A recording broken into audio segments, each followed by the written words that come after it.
পূর্ণমাত্রা কখন দেব? Very good. এই দেখো একদম আমি দাগ টেনে খুব পুরাইছি, এবার এদিক থেকে আস্তে আস্তে গোল করে উপরে উঠাইছি। এর নাম ছয় কোন মাত্রা?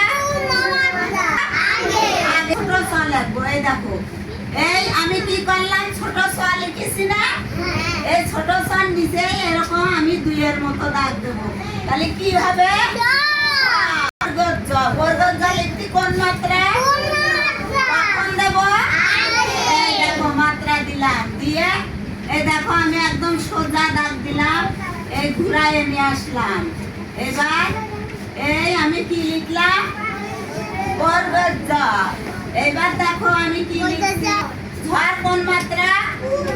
পূর্ণ মাত্রা। এই দেখো বর মতো লিখে নিয়ে আমি উপরে উঠাই দিলাম।